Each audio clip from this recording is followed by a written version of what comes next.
बहुत बहुत स्वागत है आप सभी का आपके अपने YouTube channel Shukla study point में। मैं शिवम शुक्ला आप सभी दोस्तों का हार्दिक स्वागत करता हूं। आज हम बात करेंगे BHU MA Hindi second semester में एक जो इलेक्टिव विषय होता है आपका, यानी कि अपभ्रंश। बहुत सारे छात्र छात्राएं अपभ्रंश लिए होते हैं, बहुत सारे छात्र छात्राएं पाली, प्राकृत या इसी प्रकार से संस्कृत या कोई अन्य भाषा। तो उनमें से अपभ्रंश अधिकतर छात्र छात्राएं लेते हैं, क्योंकि हिंदी से निकटतम भाषा है। पुरानी हिंदी कह करके इसको जो है रामचंद्र शुक्ला जी ने भी छोड़ दिया था। तो आइए हम चर्चा करते हैं कि अपभ्रंश में हमको क्या क्या चीज़ें जाननी है और किस प्रकार से हमको समझना है। हर एक मुद्दे को आपको समझाने का प्रयास रहेगा मेरा। और ख़ास करके आज के वीडियो का जो मेन मकसद है मेरा पढ़ाने का या बताने का, वो यही रहा है कि आज के वीडियो के माध्यम से हम कालिदास, सरहपा और सबरपा जो आपके पाठ्यक्रम में संकलित हैं, इनके बारे में थोड़ा जानने का प्रयास, यानी इनसे संबंधित जो आपके पाठ्यक्रम में दोहा निर्धारित है, तो दोहा की जो व्याख्या होगी उस व्याख्या को हम समझने का प्रयास करेंगे और विधिवत तरीके से जानेंगे हर व्याख्या को। लगभग अगर आपने मुख्य रूप से आज 16 महत्वपूर्ण दोहों पर चर्चा करूंगा।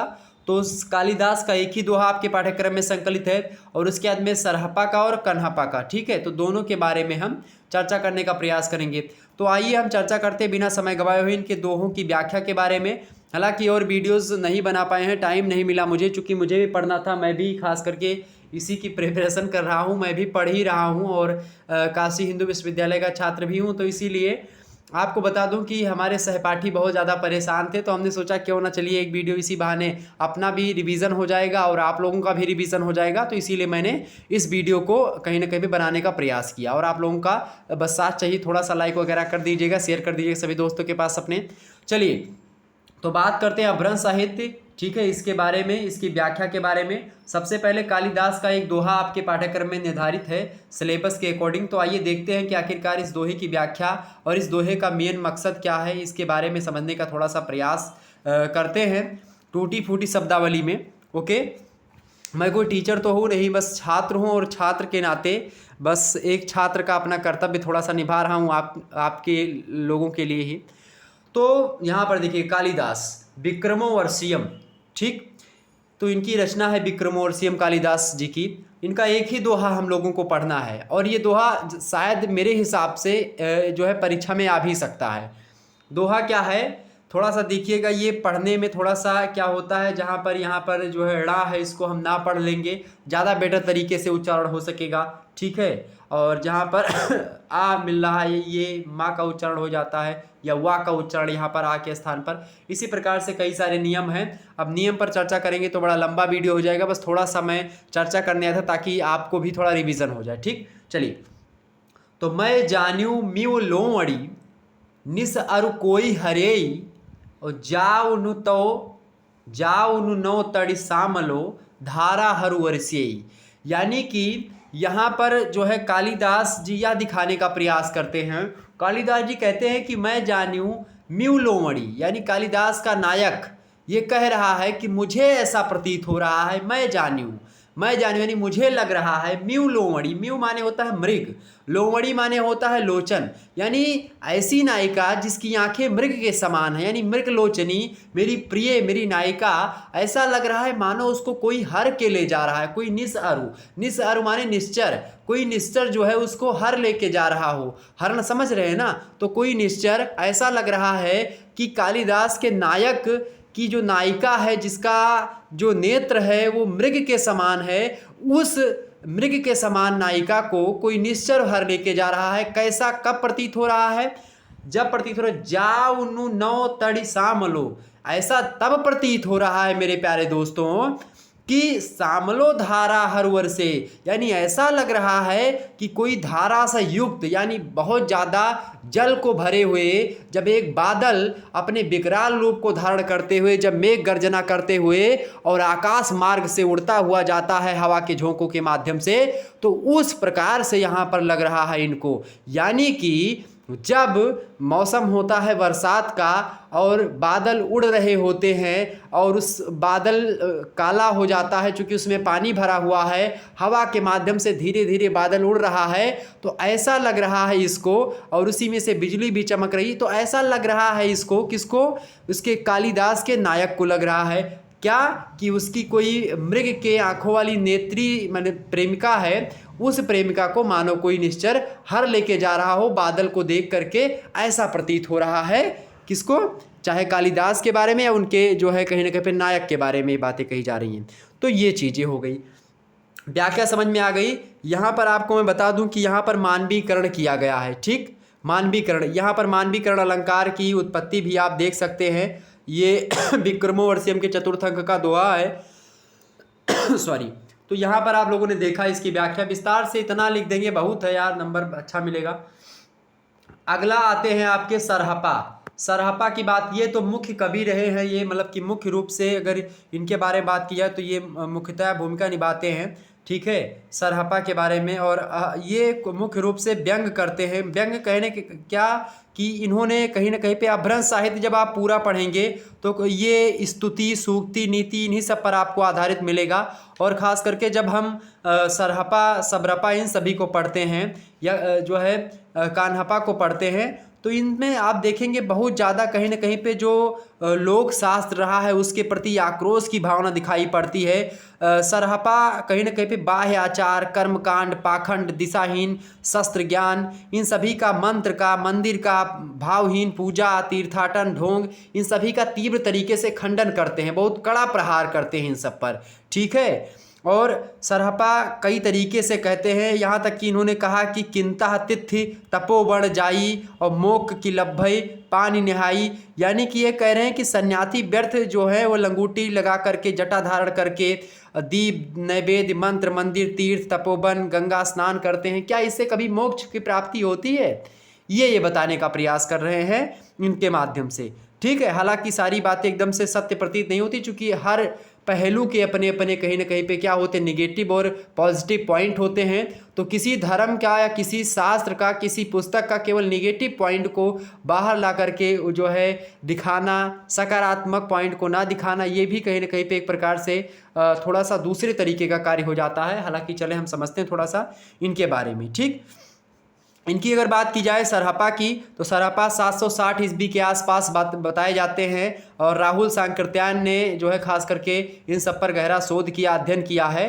और पंडित जो है हर प्रसाद शास्त्री ने भी इन पर जो है रिसर्च करके इन्होंने भी बताया कि सरहपा के और भी नाम इन्होंने खोज निकाले। कहा कि इनका नाम सरोज वज्र, पद्म वज्र और राहुल भद्र, ये 3-4 नाम मिलते हैं।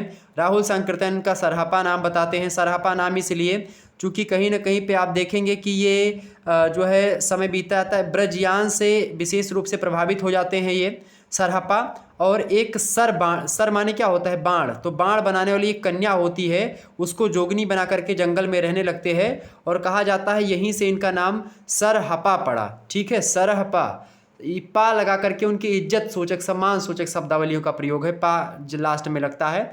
तो सिद्धों की परंपरा में सरहपा बहुत ही प्रसिद्ध माने जाते हैं। इसके अलावा सबरपा, लुईपा, इसके अलावा दरिकपा, कान्हपा यानी कृष्णपाद जिनको कहते हैं, ये सब फेमस हैं।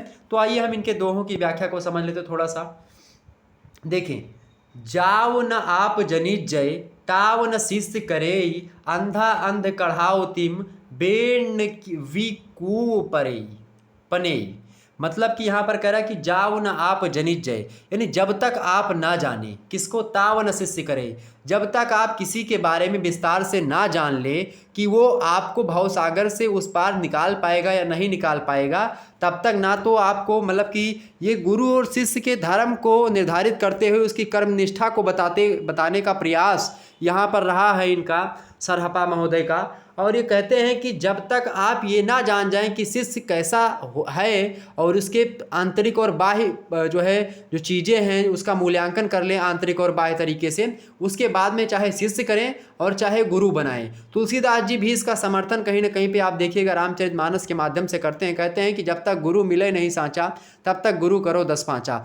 यानी कि जब तक गुरु या शिष्य, दोनों की बात यहाँ पर मैं कह रहा हूँ, यहाँ पर तो शिष्य के माध्यम से उदाहरण है, लेकिन गुरु भी जब तक आपके मतलब कि कहीं ना कहीं पे मनोभावों को जो है आह्लादित ना करता हो, आपके अंतरात्मा से जुड़ा हुआ ना हो, या इस प्रकार से आप उसकी सारी बातें आपके समझ में ना आ रही हो, तब तक गुरु एक सांचे के हिसाब से, जिस प्रकार से ईंट बनाने के लिए एक सांचे का प्रयोग किया जाता है, उसी प्रकार से एक सांचा होना चाहिए। वो हर उस सांचे में वो खरा अगर उतरे तो उसको गुरु या शिष्य बनाएं।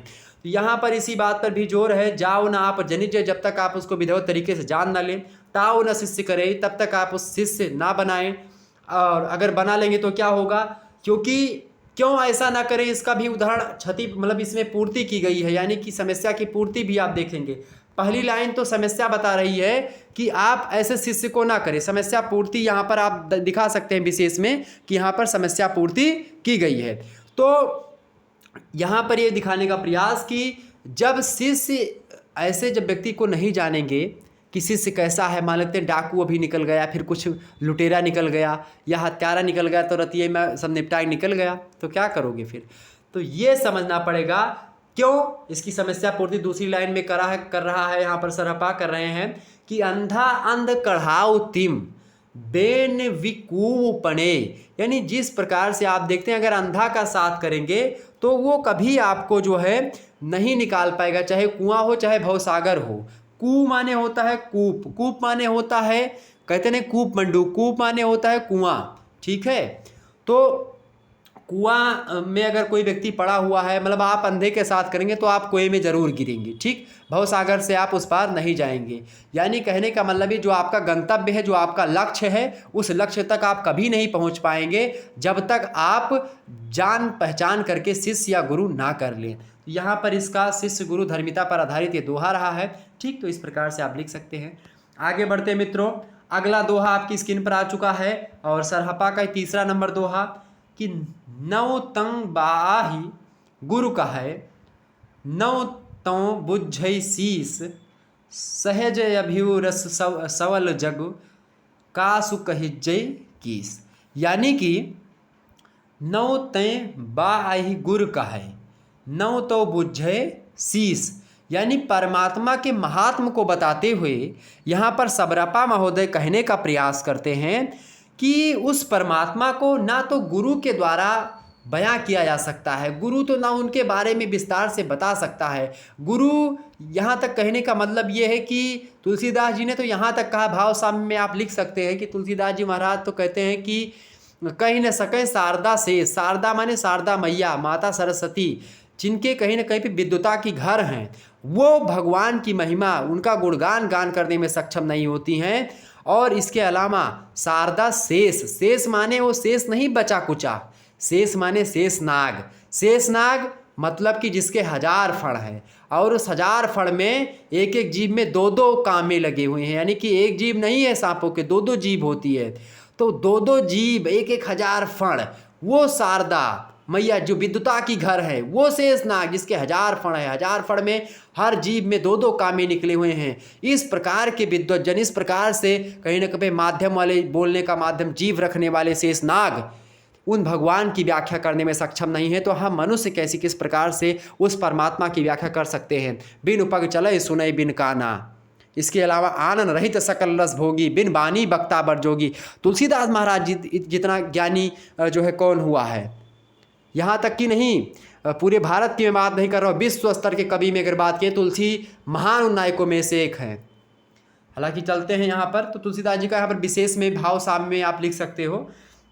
तो नौ तो बाहे गुरु का है, यानी ना तो उसको गुरु कह सकता है, बता सकता है परमात्मा के बारे में सही तरीके से, नौ तो बुझे शीस, ना तो उसको बुझे माने होता है जान सकता है, कौन, शीस माने शिष्य, ना तो उसको शिष्य जान सकता है जो कि परमात्मा के महात्मा को, परमात्मा के बारे में, ठीक। सहज अभियु रस समल जग, अब कैसे प्राप्त कर सकता है, तो सरहपा जी कहते हैं, सरहपा कहते हैं, क्या कहते हैं सरहपा, सरहपा कहत है कि सहज अभियु, सहज माने सहज, अभियु माने अमृत, सहज रूपी जो अमृत है, यानी सहज मिल रहा है, रस सबल, सहज अमृत रूपी जो कहीं कहीं पे जो रस है वो सब जगह पर्याप्त, मतलब हर जगह है, तिनके तिनके में कहा नहीं गया है कि सब जगह जो है भगवान है। गीता में भगवान श्री कृष्ण भी कहते हैं कि इस एरावत में देखो मैं हूँ, यानी ऐसे व्यक्ति में भगवान समाहित होते हैं जो हर व्यक्ति को समभाव से देखता है। ये गीता का कहीं ना कहीं पे संदेश है। तो सहज अभियु रस सवल जग और कासु कहिजय कीस, यानी कि ये भगवान यानी परमात्मा जो है हर जगह व्याप्त है, सहज रूपी अमृत की भांति उनका रस हर समाज में सबल माने होता है। यहाँ पर सबल, सबल माने सारा, जग माने संसार, कासु कहिजे की, सारे जगत में वो व्याप्त हैं, हर जगह व्याप्त हैं। इसमें क्या किसी से कहें और क्या कोई सुने, ये इस प्रकार से आप व्याख्या इसकी कर सकते हैं, बड़े अच्छे नंबर मिलेंगे आपको। आगे समझते हैं। चौथा आपके समक्ष व्याख्या आ चुकी है। देखिए चौथा ये भी सरपा क्या ही है। देखें कि जहि मन पवन न संचरई, रवि सस नाह पवेश, और तहि बड़ चित्त विषाम करू, सरहे कहू उयेस। यानी कि,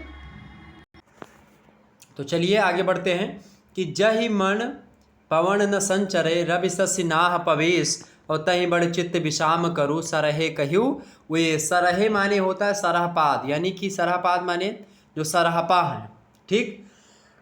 तो सरहपा कहते हैं कही वे, यानी सरहपा का एक उपदेश है ये दोहा। कहते हैं कि जहि मन पवन न संचरे, यानी कि है मतलब एक उपदेश की भांति हर मनुष्यों को देने का प्रयास, एक उपदेश दे रहे हैं सरहपा। कहते हैं कि जहि मन पवन न संचरे, जहाँ पर मन और पवन, यानी कि जहाँ पर मन और पवन यानी कि हवा और मन दोनों स्थिर हो सके, यानी जहाँ पर ना पवन जा सके और ना ही हवा जा सके, ना वहाँ पर संचरण ना कर सके, यानी ऐसी जगह जहाँ पर ना तो पवन और मन ना जा सके ना संचरण कर सके। रवि सस नाह प्रवेश, यानी ना वहाँ पर सूर्य ना चंद्रमा इन सभी का प्रवेश वर्जित हो, ना प्रवेश कर सके। तहीं बड़ चित्त विश्राम करूँ, तहाँ पर हे मूढ़ मन, वहाँ पर तू चल विश्राम कर, हे चित्त वहाँ पर तू विश्राम कर जहाँ पर ना मन जा सके, मतलब कि ना मन ना पवन संचरण कर सके, ना उसमें सूर्य चंद्रमा प्रवेश कर सके, वहाँ पर अगर विश्राम करेगा तो शायद उस परमात्मा में आप लीन हो सकेंगे। ठीक, ये बताने का प्रयास यहाँ पर है, यानी कि आत्म ज्ञान के माध्यम से परमात्मा तक की प्राप्ति का कहीं ना कहीं पे एक साधन बताने का प्रयास यहाँ पर एक उपदेश है सरापा का।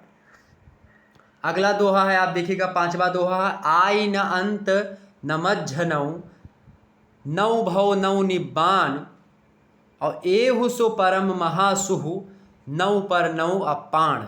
यानी कि आई न अंत, आई नहीं मतलब कि ना परमात्मा के बारे में बताया जा रहा है यहाँ पर कि परमात्मा का ना आई है, आई माने ना आदि है ना उसका अंत है, मध्य माने ना उसका मध्य है, ठीक है, ना आदि है ना अंत है ना मध्य है उसका। नौ भव, भव माने होता है जन्म, ना उसका जन्म होता है, नौ निब्बाण ना उसकी मृत्यु, निब्बाण माने मृत्यु, निब्बाण जो होता है कहीं ना कहीं पे निर्वाण से मिल आया हुआ है, निब्बाण जो शब्द है निर्वाण से बना है, निर्वाण जो है कहीं ना कहीं पे पाली और प्रकृति का शब्द है, और पाली प्रकृति में आप देखते हैं बौद्ध धर्म और जैन धर्म आप देखते होंगे इस समय अपने चरम पर था खास करके, तो उस समय में निर्वाण जो है उसका मतलब मोक्ष, जैसे हिंदू धर्म सनातन धर्म की बात की जाए जो मोक्ष होता है, ठीक है, जीवन का परम और चरम लक्ष्य, तो वही इनमें निर्वाण है, और वही निर्वाण आकर के यहाँ पर निब्बाण हो जाता है। ठीक, तो ये निब्बाण यानी कि मृत्यु की बात खास करके कर रहा है कि आवागमन के बंधन से इस पृथ्वी पर मुक्त हो जाना, इस कॉल्ड निब्बाण। ओके, तो आई न अंत न मध्य नौ, यानी ना उस पार ब्रह्म का आदि है ना उसका अंत है, ना ही उसका जन्म हुआ है ना ही उसकी मृत्यु यानी निर्वाण को प्राप्त होता है, ना उसका मध्य है ना आदि है ना अंत है। ठीक है, एहु सो परम महासु, नौ पर नौ अपाण, यानी कि यहाँ पर बताने का प्रयास कहा जा रहा है कि ना उसका आदि है ना उसका मध्य है ना उसका अंत है, इसका जन्म ना हुआ है और ना ही इसकी मृत्यु होगी। यह वह परम महासुख है जिसके लिए ना कोई अपना है ना कोई पराया है। एहु सो परम महासुख, इसके लिए वही इसकी मतलब इसको प्राप्त करने में वह महासुख आप देखते हैं। नौ पर यानी ना इसके लिए कोई पराया है, ना नौ अपाण ना कोई अपना है ना पराया है, और इसी में कहीं ना कहीं पे आप देखते हैं कि इसका मतलब कि महापरम सुख की अनुभूति होगी जो आत्मा परमात्मा में विलीन हो जाएगी। ठीक, जो आत्मा परमात्मा के उस महात्म को समझ लेगी वो आत्मा महासुख की प्राप्ति कर लेगी। महासुख का तात्पर्य यहाँ पर परमात्मा का आत्मा के मिलन से है। ओके, ये बात ध्यान रखिएगा। आगे समझते हैं अगला प्रश्न। यहाँ सब में आप देखते हैं भोग में योग के कहीं ना कहीं पे प्रबलता दिखाई पड़ेगी, आप यहाँ हर जगह पे देखेंगे। छठवां दोहा आप देखिएगा, विषय विशुद्ध नौ रमई, केवल सुन्न चरेई, उड्डी वो है काऊ जिमी और पलटियु तब पलटियु तह भी पड़े। यानी कि विषय विशुद्धे न रमे, यानी आप कह रहा है यहाँ पर जो विशुद्ध विषयों में नहीं रमता है, यानी इस संसार में मान लेते हैं कोई व्यक्ति आ गया, अब उस संसार रूपी इस चकाचौंध में अगर वो फंस गया, इस मोह माया के बंधन में अगर वो फंस गया तो फिर दिक्कत है। अगर उस समाज की चकाचौंध और इस मोह माया के कहीं न कहीं पे बंधन से जो व्यक्ति मुक्त हो जाता है, विषय विशुद्ध न रमय, यानी जो व्यक्ति विशुद्ध विषयों में नहीं रमता है, केवल शून्य परे, शून्य चरे, चरे मतलब चल रहा है, संचरण कर रहा है, केवल मतलब कि सिर्फ, शून्य माने होता है शून्य में, शून्य जगत मतलब उस परमात्मा की खोज में। तो ऐसा व्यक्ति जो ना तो विशुद्ध विषयों में रमता है और केवल शून्य में विचरण करता है, वह जो होता है उसी जो है कौवे की भांति होता है। वो यह व्यक्ति जान जाता है उड्डी वो है काऊ जिम, उड्डी मतलब उड़ करके, वो है माने होता है नाव, काऊ जिम माने होता है क्या, कौवा, कौवे के समान, उस जहाज के कौवे के समान है जो उस जहाज से उड़ता है और पुनः उसी जहाज पर आकर के बैठ जाता है। उड़ जहाज का पंछी फिर जहाज पे आवे, सूरदास का एक पद है, आपने पढ़ा होगा, शायद बचपन में नहीं कहना उचित होगा, आपने पढ़ा होगा खास करके इंटर वगैरह में, ठीक है, यूपी बोर्ड में तो था मेरे हिसाब से, मैंने पढ़ा है। तो सूरदास का यह पद यहाँ पर भाव साम्य आप लिख सकते हैं। तो जिस प्रकार से आत्मा रूपी आप नाव मान लीजिए, मतलब परमात्मा रूपी नाव, और ये सागर रूपी संसार, और उस पर बैठा कौवा रूपी आत्मा, जब वो कौवा रूपी आत्मा को जहाज रूपी जो परमात्मा है वो अपने अंश, क्योंकि उसी का कहीं ना कहीं पे उसी के द्वारा है, उसी से उसका अंत है, उसी से उसका आदि है, सब कुछ वही नाव है। तो कौवा उड़ा मान लेते हैं जहाज पे बैठ करके, आत्मा को छोड़ दिया कि जाओ तुम मृत्युलोक में रहो। अब मृत्युलोक से वह पुनः अगर उसी में चला जाता है चकाचौंध से निकल करके, तो ठीक उसी प्रकार से इन्होंने कहा कि जिस प्रकार से कौवा उड़ मतलब समुद्र में पड़ी नाव में जो है दौड़ घूम करके कहीं पर जाएगा तो कुछ बैठने के लिए नहीं मिलेगा, तो फिर आकर के जहाज पर ही बैठेगा, उसी प्रकार से आत्मा जो होती है वो परमात्मा रूपी नाव पर तमाम जगह भंज मतलब कि भंज करके, यानी जगह जगह पर दौड़ धूप करके परेशान होकर के बाद में आकर के वहीं परमात्मा में जाकर के विलीन होना है। यहाँ पर यह भी संदेश दिया गया है। इसके 2-3 अर्थ निकल सकते हैं, इतना लिख देंगे हो जाएगा आपका। 7वां आप देख सकते हैं, 7वां दोहा है कि जत विचित्तः विस्फुरै तत् विनाह सरू और अन्न तरंग की अंड जलु भव सम रव सम सरू। यानी कि जब विचित्तः विस्फुरै तत् विनाह सरू, यानी कि जहाँ चित्त में विस्फुरण होता है, जहाँ चित्त में क्या होता है, विस्फुरण होता है, यानी विस्फुरण माने होता है एक प्रकार से कहीं न कहीं पे एक प्रकार की शंका टाइप की, ठीक। तो जहाँ पर आप देखे हैं जो विशुद्ध, तो क्या है कि जहाँ जत भी चित्तः विस्फुर, यानी कि जब चित्त में विस्फुरण होगा, तत् विनाह स्वरूप, तब वह एक स्वरूप या फिर आत्म की अभिव्यंजना नहीं हो पाएगी। यानी आत्मा और मन कहीं ना कहीं पे दोनों एक दूसरे के पूरक दिखाने का प्रयास यहाँ पर किया जा रहा है।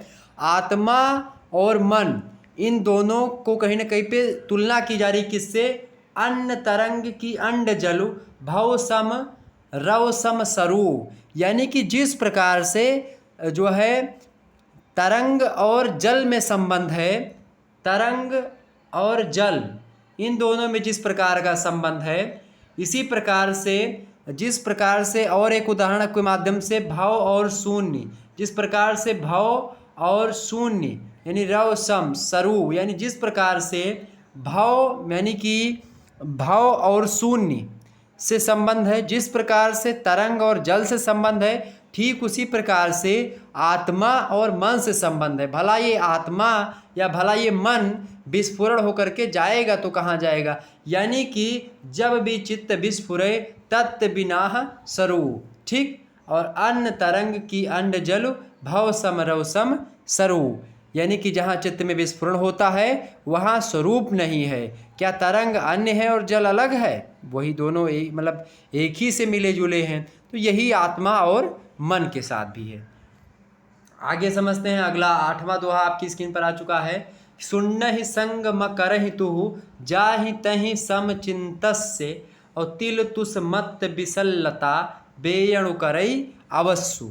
यानी कि जहाँ क्या होता है यहाँ पर बताया गया कि सुन्न ही संग म करहि तुहु, यानी कि तुम शून्य का संग मत करो। ऐसा नहीं कि तुम शून्य का साथ ही दो, शून्य के ही साथ रहो, भव के साथ ना रहो, शून्य के साथ रहो। ठीक है, आप जहाँ मन कहे वहाँ रहे। जहीं तहीं सम चिंतन से, यानी जहाँ तहाँ आपको समान रूप से रहो, जहाँ भी रहो खुश रहो, और जहाँ भी रहो समता तरीके से रहो, यानी कि सभी को समान दृष्टि से देखो, समभाव से देखो। तिल तुस मत बिसलता, यानी अगर आपके मन में तिल भर थोड़ा सा भी अगर सल्लता आई, सल्लता माने शंका आई, संदेह आया थोड़ा सा भी उस परमात्मा के प्रति, जिसने सूरज चांद बनाया, जिसने तारों को चमकाया, जिसने जो है चिड़ियों को जो है चहकाया, जिसने फूलों को महकाया, तो उस ईश्वर के प्रति अगर आपके मन में संदेह या शंका बनी है, बेयणु करे अवश्य, यानी अगर इस प्रकार से है तो कहीं ना कहीं पे वो आपको वेदना ही देगी, कष्ट ही मिलेगा आपको। ठीक, यहाँ पर दिखाने का प्रयास। अगला दोहा है 9वां नंबर। अक्खड़ बाढ़ा सबल जग और नाई निरक्षर कोई, और ताव से अक्खर धो लिया ताव निरक्षर होए। यानी अक्खर बाढ़ा सबल जग, अक्खर बाढ़ा मतलब जो अक्खर ज्ञान यहाँ पर कहीं न कहीं पे प्रतीकात्मक रूप से देने का प्रयास, और अक्खर का तात्पर्य यहाँ पर वेद पुराण और शास्त्र ज्ञान से यहाँ पर दिखाने का प्रयास सरहपा करते हैं, और कहते हैं कि अक्खर बाढ़ा सबल जग। भले ही अक्खर तो सबल जग यानी संपूर्ण मतलब संसार में व्याप्त है, ना ही निरक्षर को, यहाँ पर निरक्षर कोई नहीं है। आप वहाँ पर विद्या दीजिए, ताव से अक्खर धो लिया, यानी जहाँ पर कोई मतलब जहाँ पर लोग निरक्षर हों, यानी जहाँ पर लोग ना जानते हों किसी के बारे में, वहाँ आप जो करना है करिए। मतलब कि यहाँ पर एक तीक्ष्ण मतलब एक जो है कहीं ना कहीं पे उसके प्रति खंडन किया गया है, जो तमाम चीज़ें होती हैं। ये कह रहे हैं कि मतलब कि यहाँ पूरा संसार ज्ञानी है, सभी जानते हैं हर चीज़ की, भगवान कौन है, क्या कैसे है। यहाँ पर ज्ञान बांटने से कोई मतलब नहीं है, उससे ज्ञान बांटो जहाँ पर आपकी चल जाए। ठीक, तो यानी कि कह रहे हैं यहाँ पर जो है सरहपा कि सकल संसार में क्या व्याप्त है, अक्षर जो है व्याप्त है, और निरक्षर यहाँ पर कोई नहीं है, और इसीलिए उतना ही अक्षर घोलो जिससे निरक्षरता प्राप्त हो। ठीक, आगे समझते हैं। अगला आपके समक्ष आ चुका है 10वां दोहा कि जो है घर ही मत थक्कु मजा ही वड़े, और जही तही मण परियाण सबल निरंतर बो ही ठ्यू कही भव कही निब्बाण। यानी कि घर माँ माने होता है मत, माँ माने यहाँ पर मत से तात्पर्य है। ठीक, तो घर ही मत मतलब कि ना तो आप घर में रहो, थक्कु ना घर ही मत थक्कु न जो है माँ जा ही बढ़े, यानी ना तो आप घर में रहो ना वन में जाओ। जरूरी नहीं कि आप घर में, मंदिर में, वन में, यहाँ तहाँ यत्र तत्र भटको। ठीक, जहीं तहीं मन परियाण, जहाँ पर क्या हो मन का परिज्ञान आप कर सके, जहाँ पर आप अपने मन को अपने बसीभूत कर सके, मन पर काबू कर सके, अपनी इंद्रियों को अपने बस में कर सके, उस स्थान पर, चाहे वो घर हो चाहे जहाँ पर भी। मतलब ऐसा जरूरी नहीं कि आपको घर छोड़ना है, वन में जाकर के रहना है, बट वृक्ष के नीचे ही बैठना है, तपस्या ही करनी है, या बहुत ज़्यादा जटिलता करनी है। जहाँ पर भी आप अपने मन को अपने कंट्रोल में, अपने काबू में कर ले रहे हैं, अपनी इंद्रियों को अपने बस में कर पा रहे हैं, सबल निरंतर बो ही ठ्यू कहीं भव कहीं निब्बाड़। यानी पर सरहपा यहाँ पर बताने का प्रयास ये करते हैं कि आप कहीं पर भी रहो, बस मन को अपने काबू में कर लो, फिर सारा का सारा जो सकल मतलब सबल निरंतर, यानी सब सारा का सारा संसार, यानी जो त्रिधातु है या फिर जो भी मतलब जो भी कुछ है, सब कुछ आपके आसपास ही रहेगा, इससे बाहर कुछ भी नहीं मिले मतलब है। मतलब उसके बाद में कहीं भव कहीं निब्बाण, जब आप अपने मन को अपने बस में कर लेंगे तो आपको जन्म और मृत्यु इन दोनों से कहीं ना कहीं मुक्ति मिल जाएगी। ये दोनों का जो जन्मत मरत दुसाह दुख हुई वाली स्थिति, तुलसीदास जी ने क्या कहा कि व्यक्ति जन्म लेते समय बहुत ज़्यादा दुख उसको कष्ट होता है, जन्मत मरत दुसाह दुख होई, जन्म लेते समय और मृत्यु के समय बहुत ज़्यादा इंसान को कष्ट होता है। तो कहीं ना कहीं पे जन्म और मृत्यु के रहस्य को जानना है तो अपने मन को कंट्रोल में करना है, आत्मा पर अपने विजय प्राप्त, मतलब आत्मा के बताए गए मार्ग पर चल करके मन को अपने काबू में रखना है। ठीक, यहाँ पर इसका संदेश दिया गया है। यहाँ पर भाव साहब में आप लिख सकते तुलसीदास जी का दोहा आगे आप समझते 11वां दोहा है कि अद्दौ चित्त तर अरह गौ निहु वणे बित्थार और करुणा फुल्ली फल धरे राव परत उवार। यानी कि अद्धय चित्त तरहर अरह, यानी यहाँ पर जो है, यहाँ पर एक कहने का प्रयास ये कह रहे हैं कि अद्वैत चित्त, अद्वैतवाद पर यहाँ पर कहीं ना कहीं पे अद्वैतवाद कहा इन्होंने कि अद्वैत चित्त यानी योगियों का जो अद्वैत चित्त है, अद्वैत मन है कि एक ही ईश्वर को मानना है, कि जो एक प्रकार से तरवर यानी पेड़ है, तरवरा माने पेड़, तरवर, ठीक, इसका मतलब पेड़, ठीक, उसका विस्तार सब जगह है। उस अद्वैत का यानी कि एक वृक्ष की कल्पना जो गीता में खास करके है, कहीं से ये लोग मतलब ये भले ही आलोचना कर रहे हों, चाहे सरहापा हो, चाहे जितने भी जो है अपभ्रंश के कवि हों, जो भी आलोचना कर रहे हैं, कहीं ना कहीं पे इन्होंने जो शुरुआती ज्ञान इनको मिला है, ये सब ज्ञान वेद और पुराणों का ही ज्ञान है, तब ये आकर के ज्ञान हम लोगों को दे रहे हैं। ये सभी संसार जानता है, इससे कोई छुपा हुआ नहीं है। तो वेद और शास्त्र को कहीं ना कहीं उसी की आलोचना कर रहे हैं, जिसको इन्होंने पढ़ करके आगे आ करके जिसने इसको ज्ञान दिया, मतलब जिसके माध्यम से इन्होंने ज्ञान को प्राप्त किया, उसी की कटु आलोचना आप देखेंगे इनके दोहों में हर जगह पे मिलेगी। और तो आइए हम चर्चा करते हैं। तो अद्वैतवाद इन्होंने कहा कि योगियों का जो अद्वैत चित्त है, यानी जो अद्वैत मन है कि एक ही ईश्वर, उसी के तो जो है एक वृक्ष रूपी ईश्वर का मानना, उसी का विस्तार पूरे के पूरे संसार में है, तो पूरे के पूरे त्रिभुवन में है उसी का विस्तार। गौ तिहुवड़े बित्थार, यानी उसका तिहुवड़े माने त्रिभुवन, पूरे के पूरे तीनों लोक में उसी का विस्तार है। करुणा फुल्ली फल धरई और नाव परत उभार, यानी करुणा रूपी जब आप क्या करेंगे, करुणा का फूल फल जो धारण करता है वह अद्वैत, ठीक है, इसके अतिरिक्त कोई दूसरा उपकार नहीं है, जो कि अद्वैतवाद में बताया गया है। करुणा रूपी जो है फल फूल फड़ता है, कब फड़ेगा, जब आप सही तरीके से सही मार्ग पर समतामूलक समाज की स्थापना यानी कि समभाव से हर व्यक्ति को देखेंगे। और समभावता का जो कहीं ना कहीं पे कॉन्सेप्ट है, ये गीता से आप देख सकते हैं, गीता में इस कॉन्सेप्ट पर विस्तार चर्चा भी है, ठीक। तो कह रहे हैं यहाँ पर कि अद्वैत चित्त के तरवर का विस्तार सारे के सारे संसार में है, हर जगह पे है। करुणा का फूल फल उसी में धारण होता है, मतलब किस वृक्ष में, कौन सा वृक्ष, अद्वैत का, जो अद्वैत चित्त का, यानी कि जो योगियों का मन है, योगियों का जो चित्त है, उनका जो मन है, उसी मन में उसी मन को तरवर से तुलना करके कहा गया कि वो पेड़ है, उसी पेड़ में करुणा रूपी क्या फलते हैं, फल और फूल लगते हैं, जिससे सकल संसार का उद्धार होता है, ठीक। आगे समझते हैं जो है कान्हपा, कान्हपा का जो दोहा कोश है, इनके बारे में जान लेते हैं कि यहाँ से ये इनकी कुछ व्याख्या को समझ लेते हैं। देखिए 12वां है क्या कि लो आह गब्ब समुबहई हऊ पर मत्थे प्रवीण और कोट ही मध्य एक उजय होय निरंजन लीन, यानी कि लोग फर्जी गर्व करते हैं, कह रहे हैं कि लोह, लोह माने होता है लोग, गब्ब माने गर्व कर रहे हैं, समुबहई, समुबय माने सभी लोग, किसमें, हऊ पर मत्थे प्रवीण, कि मैंने परमार्थ को जान लिया, मैं परमार्थ में प्रवीण हूँ, मैंने वेद पढ़ लिया, शास्त्र पढ़ लिया, पुराण पढ़ लिया, उपनिषदों का ज्ञान प्राप्त कर लिया, मैं इन सब में प्रवीण हूँ, मैं परमात्मा में प्रवीण हूँ।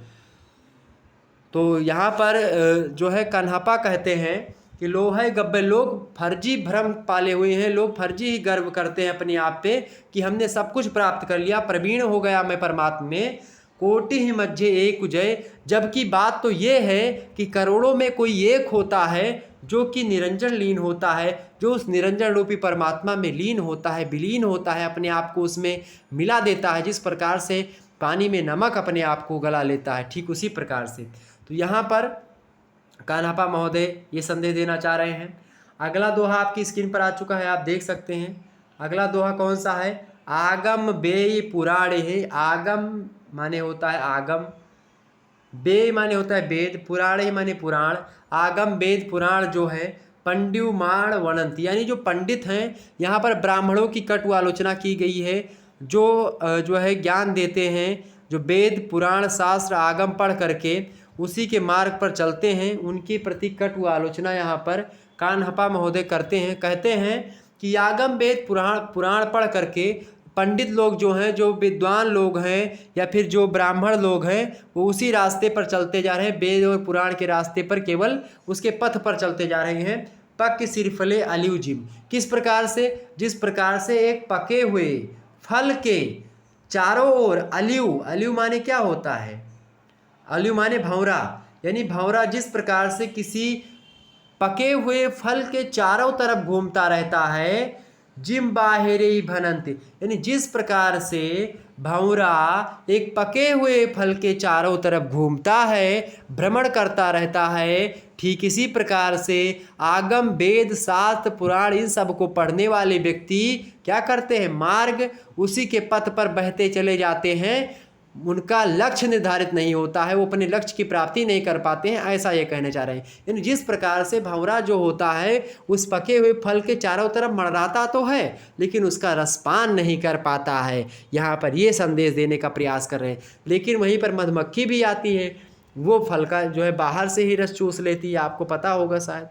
तो उदाहरण के माध्यम से यहाँ पर ये नहीं है कि वेद और पुराण शास्त्रों को पढ़ करके लक्ष्य की प्राप्ति नहीं की जा सकती है। आपका माध्यम दूसरा है, आपका मार्ग दूसरा है, हमारा मार्ग दूसरा है। आप शॉर्टकट मार्ग का प्रयोग करते हैं, हम लोग जो है सीधे मार्ग का प्रयोग करते हैं। तो इस प्रकार से हम लोग कहने का मतलब यहाँ पर ये नहीं है कि आप लोगों से या जो सनातनियों का कहने का मतलब, और मैं शुद्ध सनातनी हूँ तो जाहिर सी बात है कि मैं अपने आप में ही बोल रहा हूँ, इसमें कोई दो राय नहीं है। तो आगम वेद पुराण ही समझ में आ गया ना कि आगम वेद पुराण पढ़ करके पंड्यू माण वनंती जिस प्रकार से वो उस पथ पर बहते चले जाते हैं, उनका जो है लक्ष्य निर्धारित नहीं होता है। जिस प्रकार से एक पके हुए फल के चारों तरफ घूमते हुए भंवरे का लक्ष्य निर्धारण नहीं होता है, वो उसका रसफुट पान नहीं कर पाता है। आगे देखिए, अगला दोहा इनका है कि सहजे निश्चल जेण क्यों समरसे न्यू मणराव और सिद्धे सोपुण तक खड़े नौ जर मण न, मतलब कि जर मर न स्वभाव। यानी कि यहाँ पर कवि जो है मतलब कि जो सब्र कान्हपा महोदय है ये कहने का प्रयास करते हैं कि सहजे निश्चल जेण क्यों, सहजे निश्चल जेण क्यों और समरस से न्यू मणराव, यानी कि समरस में अपना मन अनुरक्त करके जिन्होंने सहज में निश्चल किया है, सिद्धे सो पुर तक खड़े नव जर मरणः स्वभाव। यानी कि यहाँ पर जो है ये कहने का प्रयास है कि समरस में अपना मन अनुरक्त करके जिन्होंने सहज में निश्चल किया वह तत्पश्चात सिद्ध है और उसे जन्म और मरण का भय नहीं है। यानी जिस व्यक्ति ने क्या किया है, सहजे निश्चल जेण क्यों, यानी जिस व्यक्ति ने अपने आप को एकदम सहज कर लिया है, समरसे न्यू मणराव, यानी जो कि कहीं ना कहीं पे हर चीज़ को जान चुका है, परमात्मा को जान चुका है, जो कि ये जान चुका है कि परमात्मा से ही निकला हुआ एक रूप आत्मा का होता है, उस व्यक्ति को ना तो जन्म लेते ना तो मरण लेते, यानी ना हो मतलब कि मरण होते, तो ना तो जन्म और मृत्यु इसका भय नहीं होता है। जो व्यक्ति जन्म और मृत्यु के सत्य को जान लेता है उसको ना जन्म मतलब कि मृत्यु से कोई दुख या भय नहीं होता है। क्योंकि यहाँ पर रामधारी सिंह दिनकर का है, शायद किसी की एक पंक्तियाँ भी हैं कि जीवन एक जो है मृत्यु एक विश्राम स्थल है, ठीक है, निर्भय स्वागत करो मृत्यु का, मृत्यु एक है विश्राम स्थल, शायद किसी का है, मुझे ध्यान नहीं आ रहा है, तो वो आप लिख सकते हो यहाँ पर भावासाम में। तो समझ में आ गई, आगे समझते हैं। यानी कि जो परमात्मा को जान लेता है अच्छे तरीके से उसको मरने का कोई दुख नहीं होता है। आगे समझते हैं। अगला देखिएगा, एहू सो गिरवर कहे मई एहू सो महासु ठाहु और एक रानी सहज खड़ लभई महसुहु जाओ। यानी कि यहाँ पर एहू सो गिरवर कहाऊ मई, यानी कभी यानी कि जो कान्हपा है वो कह रहे हैं कि गिरवर एक ही वो गिरवर है, एक वैसा गिरवर है, एक पर्वत के बारे में बता रहे हैं कि ए उसो गिरवर कहा, मैं एक गिरवर के बारे में कह रहा हूँ, एक पर्वत के बारे में बता रहा हूँ।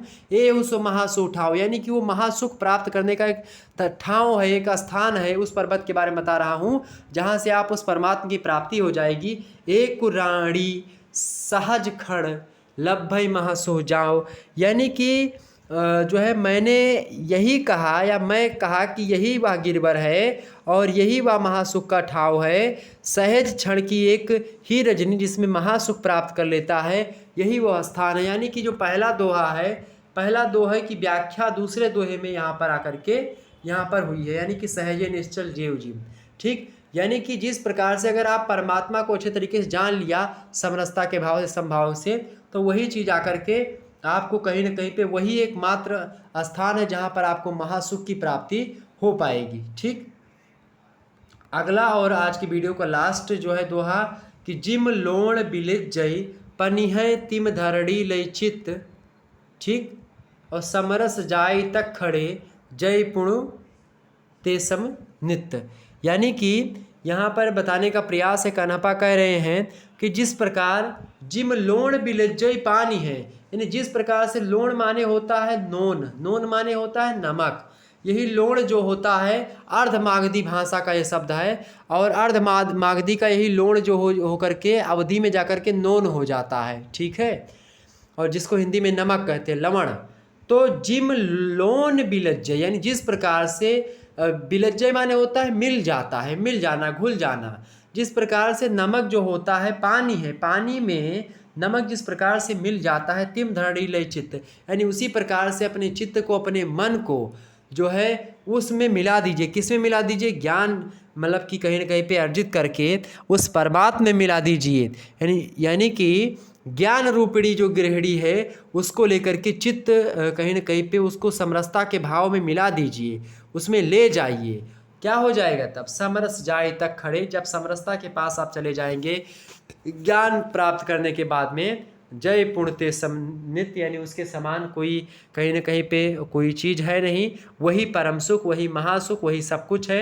यानी जिस प्रकार से नमक पानी में विलीन हो जाता है, तो पानी रूपी परमात्मा में नमक रूपी आत्मा जिस प्रकार से विलीन हो जाती है, उसी प्रकार से उस परमात्मा में प्राप्त होने के लिए हर व्यक्ति को समभाव से देखना। और इस प्रकार से जब आप ये सब चीज़ें कर लेंगे, जब आप परमात्मा के बताए गए मार्ग, यानी परमात्मा के जो है बताए गए जो मार्ग हैं योगियों के द्वारा, उस मार्ग पर चलेंगे और उस मार्ग को अपना करके जब आप अपना लक्ष्य प्राप्त करने की ओर अग्रसर होंगे, तो कहीं ना कहीं पे आप उसी भांति जिस प्रकार से नमक जो है पानी में मिल जाता है, सेम वही भाव जब आपका होगा परमात्मा के प्रति कि मैं आत्मा हूँ, उसी का अंश, उसमें मिल जाना, अपने आप को उसमें पिरो देंगे, तो परमात्मा की प्राप्ति, महासुख की प्राप्ति हो जाएगी।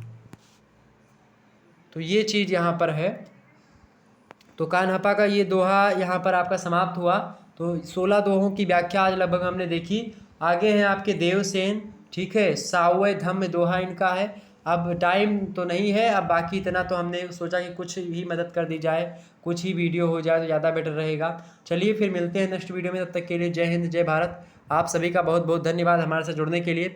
एक बार वीडियो सभी लोग लाइक कर दीजिएगा और शेयर कर, जितने भी लोग देख रहे हैं फटाफट से वीडियो को शेयर कर दीजिएगा। चलिए फिर, और आप सभी को बेस्ट ऑफ लक परीक्षा के लिए, अपनी परीक्षा में अच्छे अंक प्राप्त करें, यही ईश्वर से कामना है। चलिए धन्यवाद, बहुत बहुत धन्यवाद सभी का। वीडियो लाइक और शेयर कर दीजिए, सभी दोस्तों को बता दीजिए शुक्ला HD पॉइंट पर ये वीडियो आ चुकी है। धन्यवाद।